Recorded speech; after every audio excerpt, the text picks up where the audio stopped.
Hi, I'm Jerry the Snake Man, and today on Snake Clips we're going to be talking about rear-fanged venomous snakes. I have a western hognose, a false water cobra, and a mangrove snake. So stay tuned to episode 5 of Snake Clips.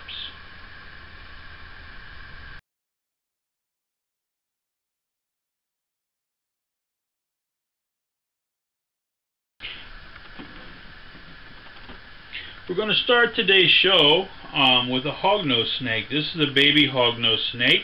As you can see, he's rather small. This is actually called a red western hognose because he's more reddish than he is brown. And then this is the other hognose snake we have with us today. This is a normal western hognose.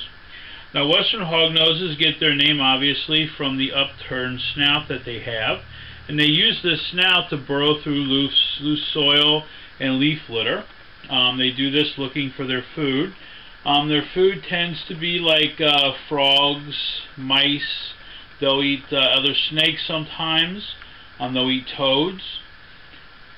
They are a rear-fanged snake, but they're not really considered dangerous to humans. The reason why is the fact that they have to bite you and then chew up on you very quickly in order to get the rear fangs into your skin. They're not completely harmless though. After you see this video clip, we're going to have some pictures and a little story of a lady who was bitten by one, and you'll see her reaction to the venom. This particular snake though, its venom is very mild.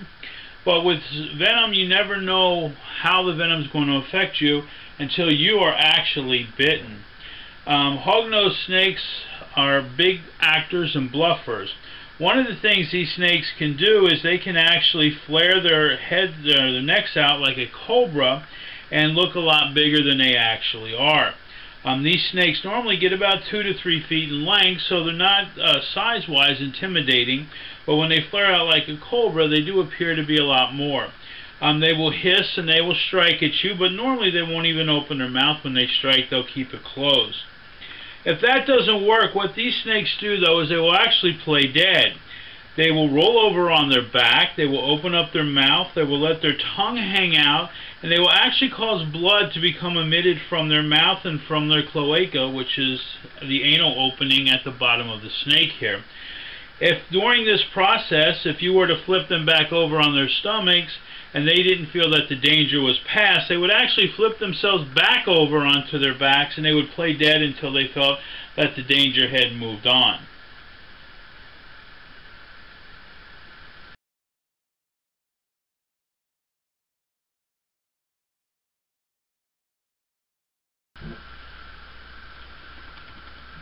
This is a false water cobra. They're also called Brazilian smooth snakes. They are a rear-fanged snake, and their venom is actually as toxic as a timber rattlesnake. They're from South America. They're actually a water snake. And one of the things about them is when they do flare up like a cobra, instead of raising their head up vertically, they keep their head down horizontally.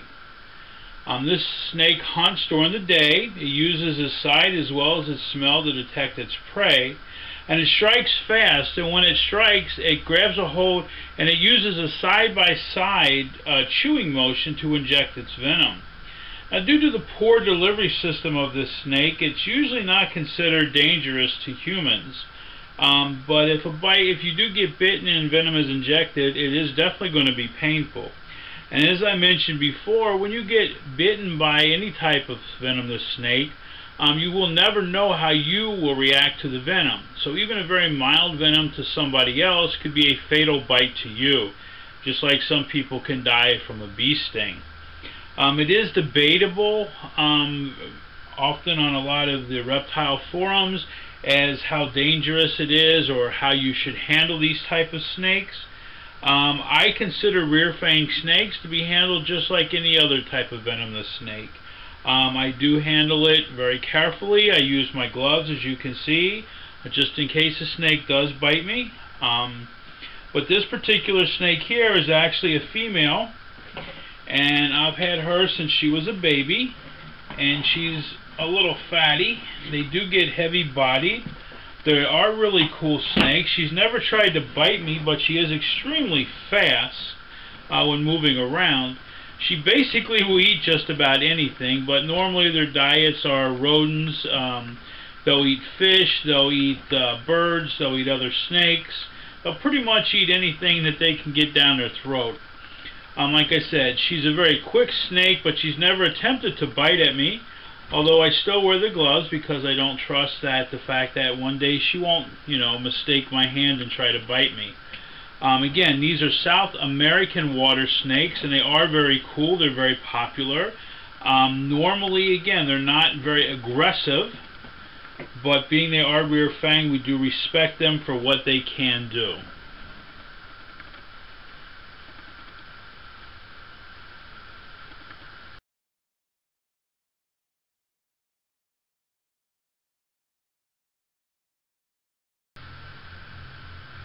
Here we have our mangrove snake. Our mangrove snake, also called a cat-eyed snake because of its large head and large eyes. It's a jet black snake.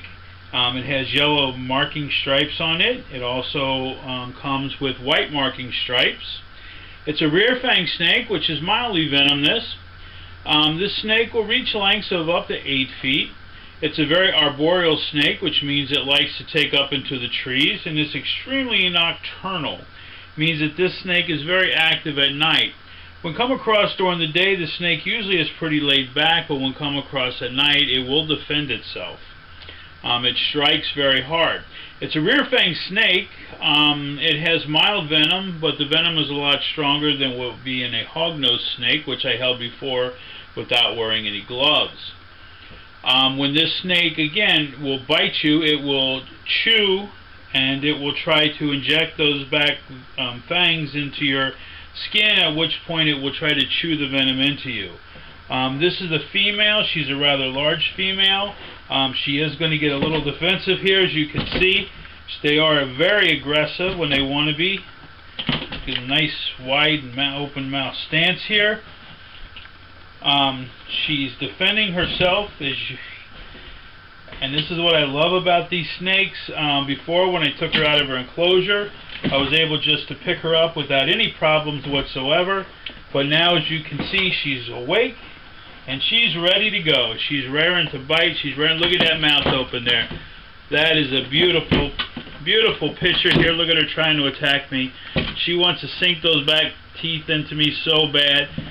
And she is extremely aggressive, and she is trying so hard to do what she does best. She even bit herself there. She's so nasty. But I do love this type of snake.